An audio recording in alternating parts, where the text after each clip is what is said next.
ولن يتمنوه أبدا بما قدمت أيديهم والله عليم بالظالمين.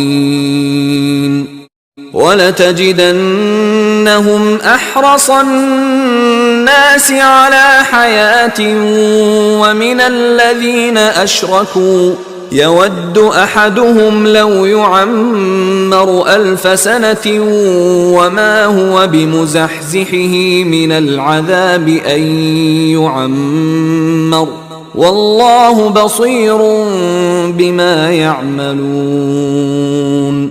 قل من كان عدوا لجبريل فإنه نزله على قلبك